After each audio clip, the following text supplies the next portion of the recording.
शांति 14 फरवरी 2026 के ईश्वरीय महावाक्य। मुरली का सार। मीठे बच्चे, तुम सर्वोत्तम सौभाग्यशाली ब्राह्मण कुलभूषण हो। तुम्हें स्वयं भगवान बधाइयाँ देते हैं। प्रश्न है, बाप बच्चों को संगम पर ही सृष्टि का समाचार सुनाते हैं, सतयुग में नहीं, क्यों? उत्तर, क्योंकि सतयुग तो है ही आदि का समय। उस समय सारी सृष्टि का समाचार अर्थात सृष्टि के आदि मध्य अंत का ज्ञान कैसे सुनाएं? जब तक सर्किल रिपीट ही नहीं हुआ है तब तक समाचार सुना ही कैसे सकते? संगम पर ही तुम बच्चे बाप द्वारा पूरा समाचार सुनते हो। तुम्हें ही ज्ञान का तीसरा नेत्र मिलता है। ओम शांति। आज है त्रिमूर्ति शिव जयंती सो ब्रह्मा जयंती सो संगम युग जयंती का शुभ दिवस। बहुत है जिनको बाबा ईश्वरीय जन्मसिद्ध अधिकार की ग्रीटिंग्स भी नहीं दे सकते। बहुत हैं जिनको पता नहीं है कि शिव बाबा कौन है, उससे क्या मिलना है, वह ग्रीटिंग क्या समझ सकते हैं। नए बच्चे बिल्कुल समझ न सके। यह है ज्ञान का डांस। कहते हैं ना, श्री कृष्ण डांस करता था।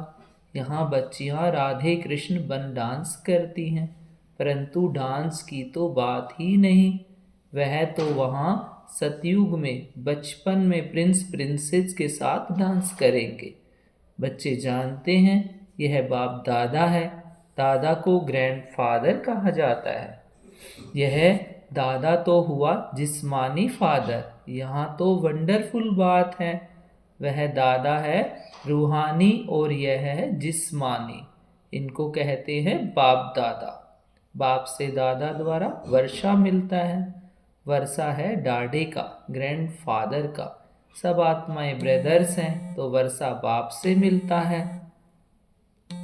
बाप कहते हैं तुम आत्माओं को अपना शरीर, अपनी कर्मेंद्रियां हैं। मुझे निराकार कहते हैं, जरूर मुझे शरीर चाहिए। तब तो बच्चों को राजयोग सिखाऊं अथवा मनुष्य से देवता, पतित से पावन बनने का मार्ग बताऊं, व मूत पलीति कपड़ धोऊं। जरूर बड़ा धोबी होगा, सारे विश्व की आत्माएं और शरीर धोता है। ज्ञान और योग से तुम्हारी आत्माओं को धोया जाता है। आज तुम बच्चे आए हो, जानते हो हम शिव बाबा को बधाइयाँ देने आए हैं।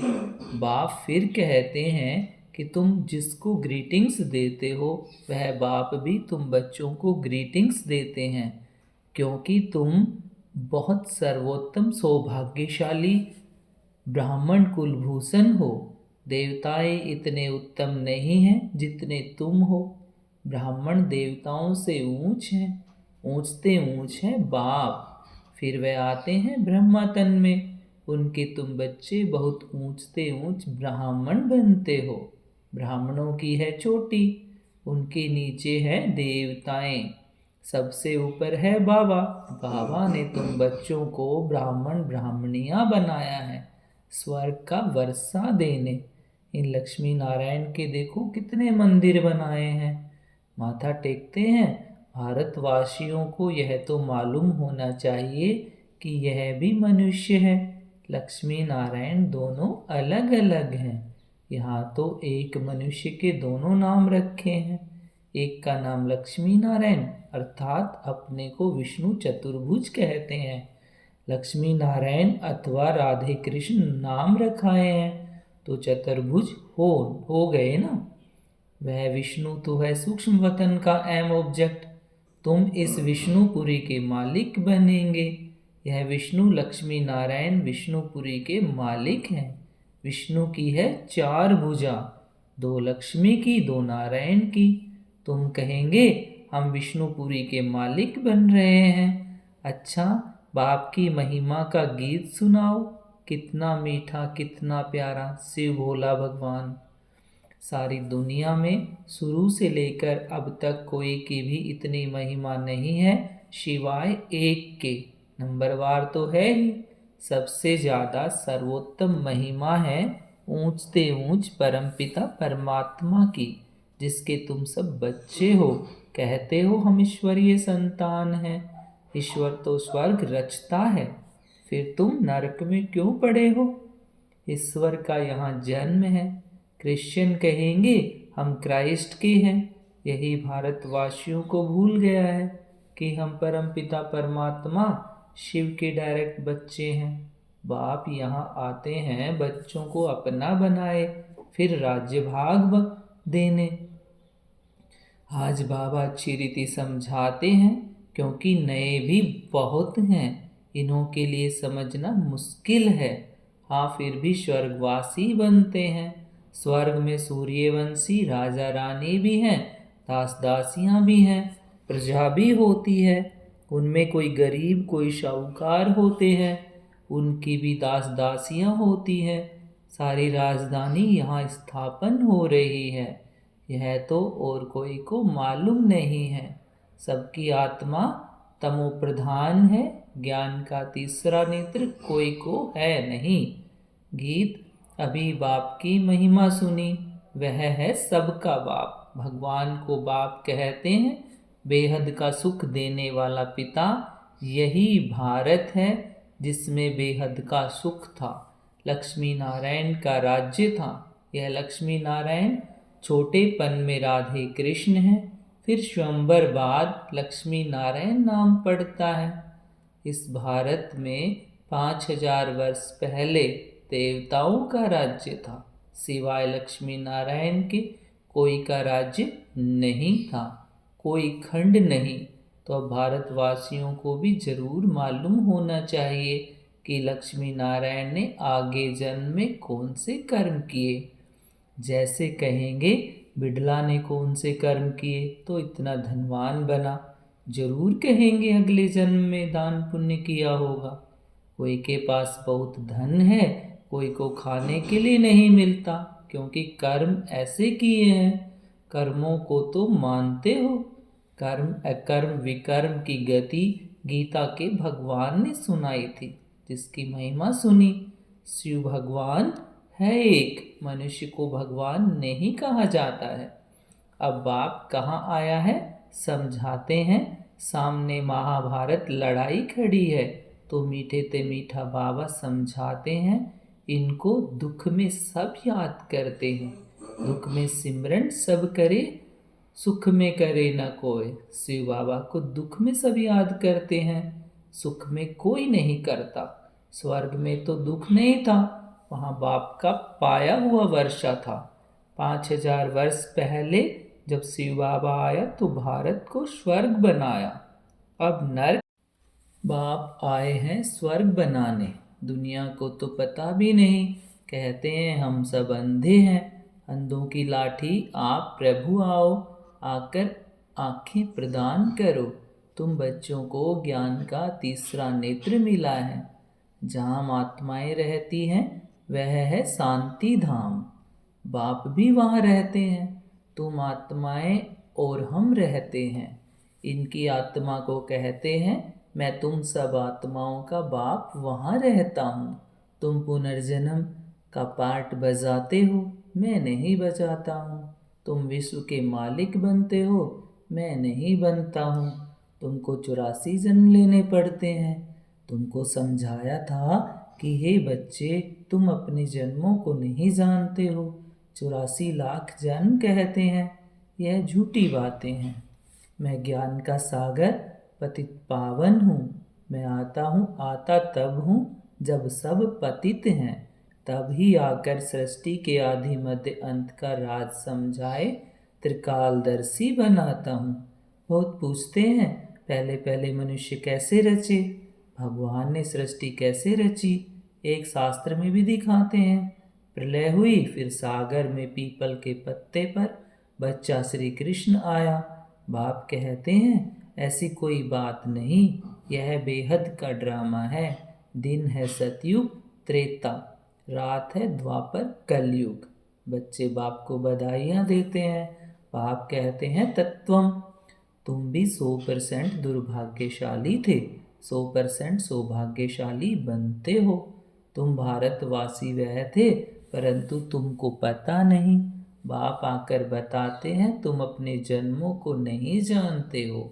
मैं आकर बताता हूँ तुमने 84 जन्म लिए हैं।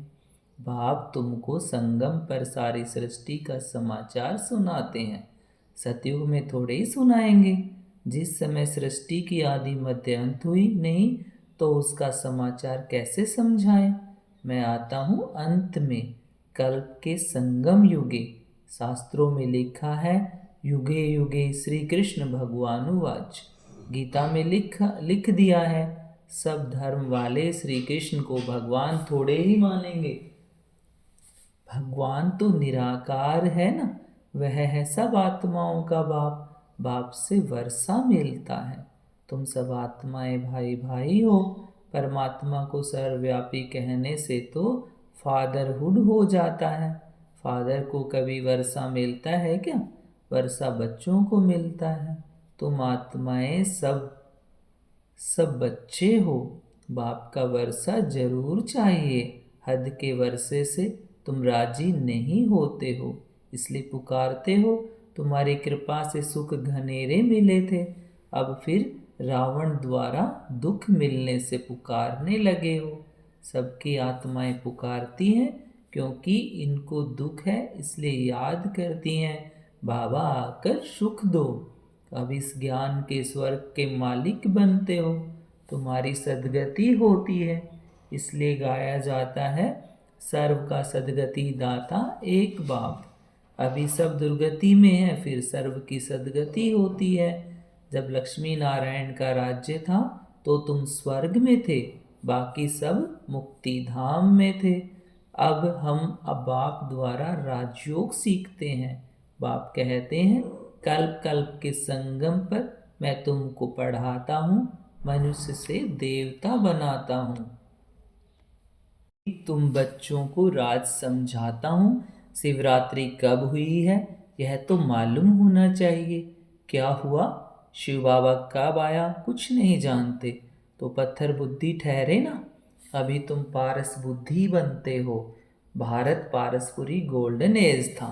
लक्ष्मी नारायण को भी भगवान भगवती कहते हैं। उनको वर्षा भगवान ने दिया, फिर दे रहे हैं। तुमको फिर से भगवान भगवती बना रहे हैं। अभी यह तुम्हारा बहुत जन्मों के अंत का जन्म है। पाप कहते हैं विनाश सामने खड़ा है। इनको कहा जाता है रुद्र ज्ञान यज्ञ। वह सब मैटीरियल यज्ञ होते हैं, यह है ज्ञान की बात। इसमें बाप आकर मनुष्य को देवता बनाते हैं। तुम बधाइयाँ देते हो शिव बाबा के आने की। बाबा फिर कहते मैं अकेला थोड़े ही आता हूँ, मुझे भी शरीर चाहिए।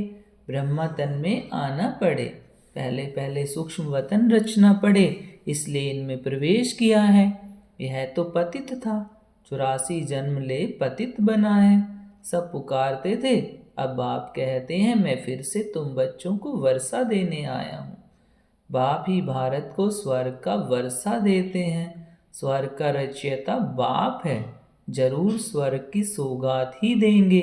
अभी तुम स्वर्ग के मालिक बन रहे हो। यह पाठशाला है भविष्य में मनुष्य से 21 जन्मों के लिए देवता बनने की। तुम स्वर्ग के मालिक बन रहे हो। 21 पीढ़ी तुम सुख पाते हो। वहाँ अकाले मृत्यु होती नहीं। जब शरीर की आयु पूरी होती है तब साक्षात्कार हो जाता है। एक शरीर छोड़ दूसरा लेते हैं। सर्प का भी मिसाल है ना। तुम बच्चे अभी बाप को बधाइयाँ देते हो, बाप फिर तुमको बधाइयाँ देते हैं। तुम अभी दुर्भाग्यशाली से सौभाग्यशाली बन रहे हो। पतित मनुष्य से पावन देवता बनते हो। चक्र तो फिरता है, यह तो तुम बच्चों को समझाना है, फिर यह प्रायलोप हो जाता है। सतयुग में ज्ञान की दरकार नहीं रहती। अभी तुम दुर्गति में हो, तब इस ज्ञान से सद्गति मिलती है। वापी आकर स्वर्ग की स्थापना करते हैं। सर्व का सतगुरु एक ही है। बाकी भक्ति मार्ग के कर्मकांड से कोई की सद्गति नहीं होती। सबको सीढ़ी नीचे उतरना ही है। भारत सतो प्रधान था, फिर 84 जन्म लेने पड़े, फिर अब तुमको चढ़ना है। मुक्ति धाम अपने घर जाना है। अब नाटक पूरा होता है, यह पुरानी दुनिया खत्म हो जाती है। भारत को अविनाशी खंड कहा जाता है। बाप का जन्म स्थान कब खत्म नहीं होता। तुम शांति धाम में जाकर फिर आएंगे, आकर राज्य करेंगे। पावन और पतित भारत में ही होते हैं। 84 जन्म लेते लेते पतित बने हो, योगी से भोगी बने हो। यह है रौरव नरक। महान दुख का समय है, अभी तो बहुत दुख आने का है। खूने नाहक खेल है, बैठे बैठे बॉम्ब्स गिरेंगे। तुमने क्या गुनाह किया? नाहिक सबका विनाश हो जाएगा। विनाश का साक्षात्कार तो बच्चों ने किया है। अब तुम सृष्टि चक्र का ज्ञान जान गए हो। तुम्हारे पास ज्ञान की तलवार, ज्ञान खड्ग है। तुम हो ब्रह्मा की मुखवंशावली ब्राह्मण। प्रजापिता भी बाबा है, कल्प पहले भी इसने मुखवंशावली पैदा की थी। बाप कहते हैं मैं कल्प कल्प आता हूँ, इसमें प्रवेश कर तुमको मुखवंशावली बनाता हूँ। ब्रह्मा के द्वारा स्वर्ग की स्थापना कराता हूँ। स्वर्ग में तो भविष्य में ही जाएंगे, छीछी दुनिया तो खत्म होनी चाहिए। बेहद का बाप आते ही हैं नई दुनिया रचने। बाप कहते हैं मैं तुम बच्चों के लिए हथेली पर बहिसत ले आया हूँ। तुमको कोई भी तकलीफ नहीं देता हूँ, तुम सब द्रौपदियाँ हो। अच्छा, मीठे मीठे से खिलते हैं बच्चों, प्रति माता पिता बाप दादा का याद प्यार और गुड मॉर्निंग। रूहानी बाप की रूहानी बच्चों को नमस्ते, और हम रूहानी बच्चों की रूहानी माता पिता और बाप दादा को गुड मॉर्निंग और नमस्ते बाबा नमस्ते। धारणा के लिए मुख्य सार है, देवताओं से भी ऊंच हम सर्वोत्तम ब्राह्मण हैं। इस रूहानी नशे में रहना है। ज्ञान और योग से आत्मा को स्वच्छ बनाना है। सबको शिव बाबा के अवतरण की बधाइयाँ देनी है। बाप का परिचय देकर पतित से पावन बनाना है। रावण दुश्मन से मुक्त करना है। आज का वरदान है, विस्तार की रंग बिरंगी बातों से किनारा कर मुश्किल को सहज बनाने वाले सहज योगी भव। विस्तार की रंग बिरंगी बातों से किनारा कर मुश्किल को सहज बनाने वाले सहज योगी भव। जब बाप को देखने के बजाय बातों को देखने लग जाते हो तो कई क्वेश्चन उत्पन्न होते हैं और सहज बात भी मुश्किल अनुभव होने लगती है, क्योंकि बातें हैं वृक्ष और बाप है बीज।